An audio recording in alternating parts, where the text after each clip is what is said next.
ఓం శ్రీ గణేశాయ నమః. ఓం శ్రీ విష్ణు రూపాయ నమ శివాయ. నమస్కారం అండి. ద్వాదశ రాశి వాళ్ళ 2024 సంవత్సరం రాశి ఫలితాలు ఎలా ఉందో తెలుసుకునే ప్రయత్నం చేద్దాం.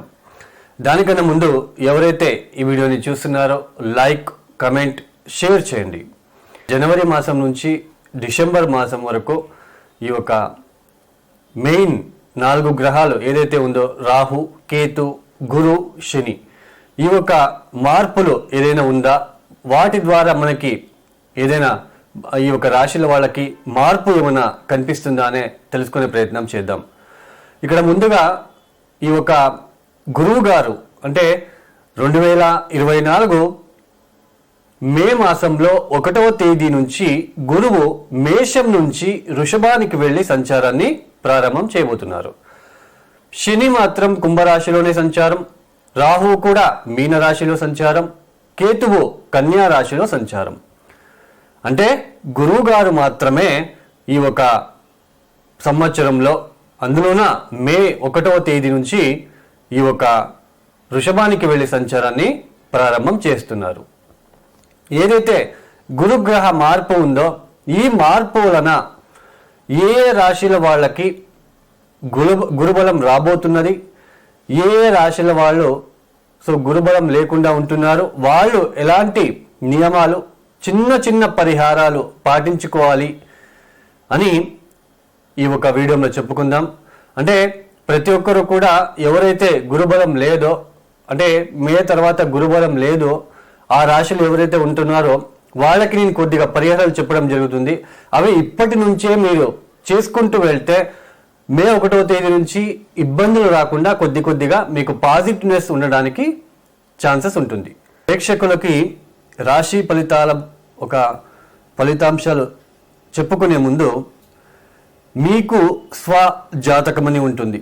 స్వజాతకము అంటే మనం పుట్టిన డేట్ ఆఫ్ బర్త్ టైమింగ్స్ కోసం, అంటే టైమింగ్స్కి ఏ లగ్నం వచ్చింది, ఆ లగ్నం నుంచి ఏ దశాభుక్తులు జరుగుతున్నాయి మన జాతకంలో, అవి గనక బాగున్నట్లు గనక అయితే పెద్దగా రాశి ఫలితాలు పట్టించుకోవాల్సిన అవసరం లేదు. తర్వాత ఈ రాశి ఫలితాలు ఎలా అంటే ఒక చిన్న ఎగ్జాంపుల్స్ చెప్తానండి.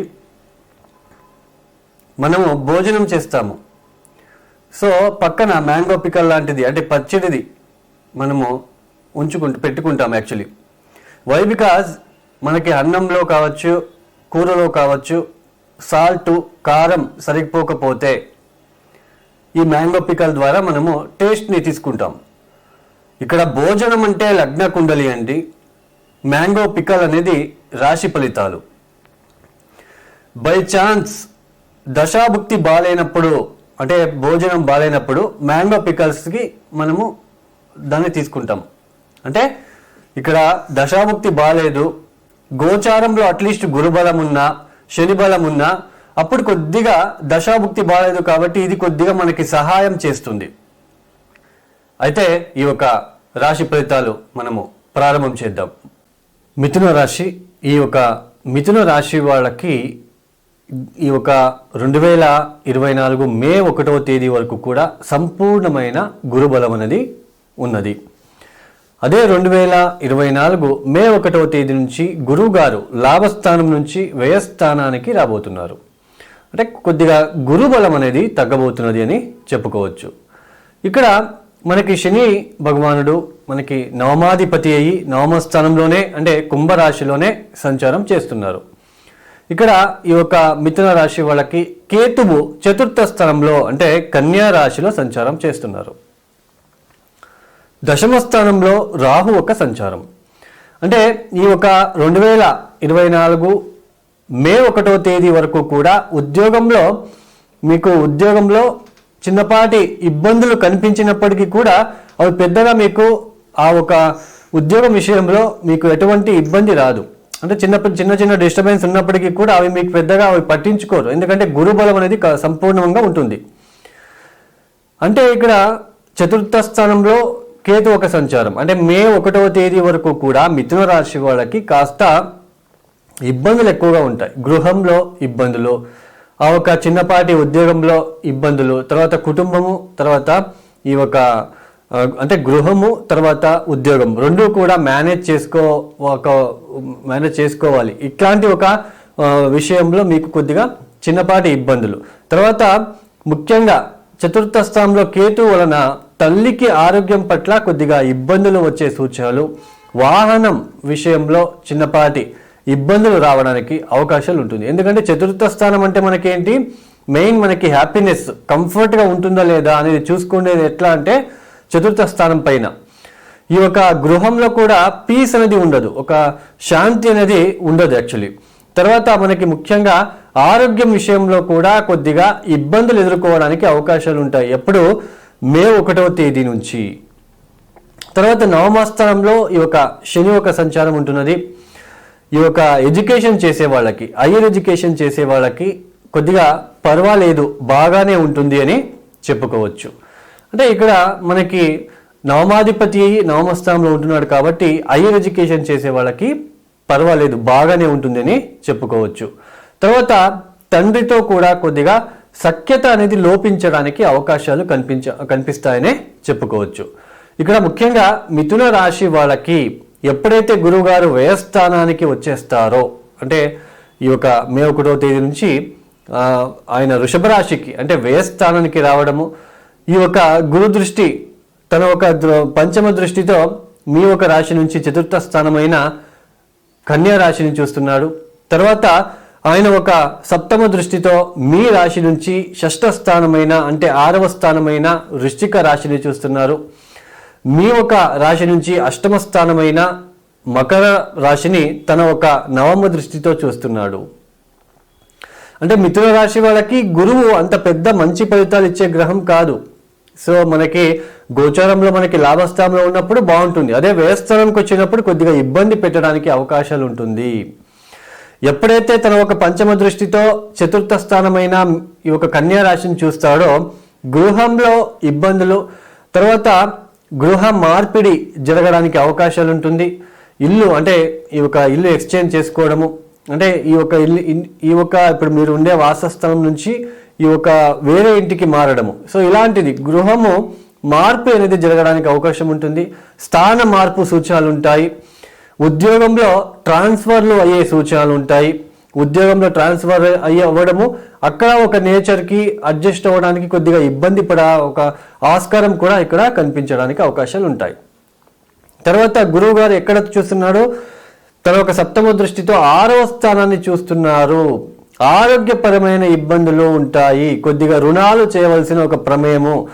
మేషరాశిలో పుట్టిన స్త్రీలకు భర్తతో కొద్దిగా ఇబ్బందులు ఎక్కువ అవడానికి అవకాశాలు ఉంటాయి. భర్త ద్వారా కొద్దిగా మీరు చిన్నపాటి ఒక దుఃఖము, ఒక ఇబ్బందులు పడడానికి అవకాశాలు ఉంటాయి. తర్వాత నవమ దృష్టితో అష్టమాన్ని చూస్తూ ఉంటాడు. సడన్గా ఆరోగ్యం పట్ల ఇబ్బందులు, తర్వాత చాలా లేజినెస్ పెరగడము, తర్వాత ఏ పని చేయాలనుకున్నా అది వాయిదా పడడం లాంటివి జరిగే సూచనలు కూడా మనకి ఇక్కడ కనిపిస్తున్నాయి. తర్వాత అయితే ఇక్కడ మనకి మిథున రాశి వాళ్ళకి వ్యయస్థానంలో గురువు గారు శుభ ఖర్చులు, శుభ ఒక ప్రయాణాలు ఇచ్చినప్పటికీ తాను చూస్తున్న దృష్టి వలన కొద్దిగా ఇబ్బందులు ఎదుర్కోవడానికి అవకాశం ఉంటుంది. అదే ఆయన పంచమ స్థానము, సప్తమ స్థానము, నవమ స్థానం మీద దృష్టి ఉంటే చాలా మంచి పాజిటివ్ రిజల్ట్స్ ఇవ్వడానికి అవకాశాలు ఉంటుంది.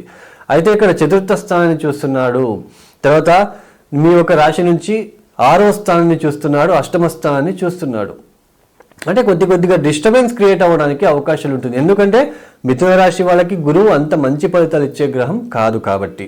సో ఆరోగ్యం పట్ల, గృహ మార్పిడి, ఈ ట్రాన్స్ఫర్లు, ఉద్యోగంలో ఒత్తిడులు అధికమవడము, తర్వాత ఆరోగ్యం ఎక్కువ మీకు ఇంట్లో కుటుంబ వ్యక్తులందరికీ కూడా ఒకేసారి ఆరోగ్యం, చిన్నపాటి ఆరోగ్య ఇబ్బందులు, సో ఇట్లాంటివి అనేది ఎక్కువగా కనిపించడానికి అవకాశాలు ఉంటుంది. మొత్తానికి మిథున రాశి వాళ్ళకి మే 1వ తేదీ వరకు మాత్రమే గురుబలం అనేది ఉంటుంది.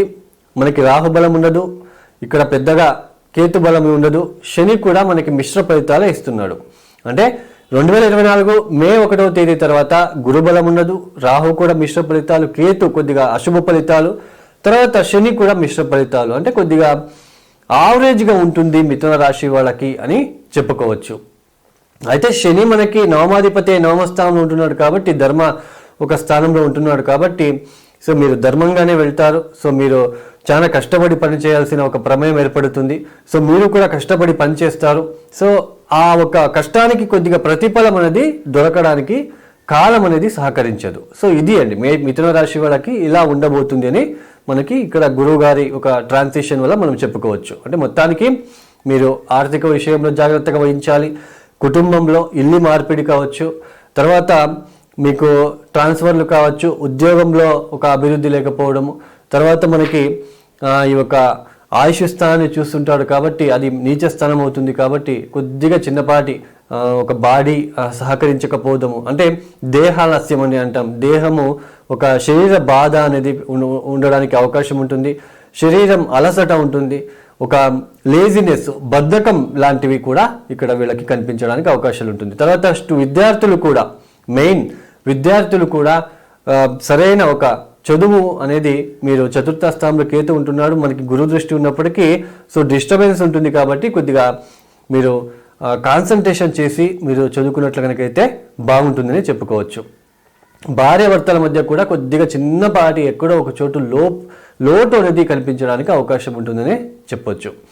తర్వాత మనకి ముఖ్యంగా ఈ యొక్క మిథున రాశి వాళ్ళు మరి ఎలాంటి పరిహారాలు ఇప్పటి నుంచి మీరు చేసుకోవాలి అంటే, ఉద్యోగం విషయంలో కావచ్చు, మీ యొక్క ఆరోగ్యం విషయంలో కావచ్చు, ఇబ్బందులు రాకుండా ఉండడానికి చూడండి, ప్రతి గురువారం కూడా శనగలని బెల్లంతో కలిపి కేజింబావు శనగలని ఒక 9 గురువారాలు మీరు తినిపించడం, శనగలు ఎద్దుకి తినిపించడానికి ప్రయత్నం చేయండి. అంటే బుధవారం రాత్రిపూట మీరు శనగలు నానబెట్టడము, తర్వాత గురువారం ఉదయాన్నే మీరు ఆ ఒక నానబెట్టిన శనగలకి నీళ్ళని తీసేసి బెల్లం కలిపి, సో గురుగ్రహ గోచారంలో ఉంటున్న గురుగ్రహ వ్యయభావస్థిత గురుగ్రహ దోష నివారణ అవ్వాలి. సో గురుగ్రహ శాంతించాలని మొక్కుకొని సో తీసుకొని వెళ్ళి ఎద్దుకి తినిపించడానికి ప్రయత్నం చేయండి. ఇలా ప్రతి గురువారం చేసుకోవడానికి ప్రయత్నం చేయండి.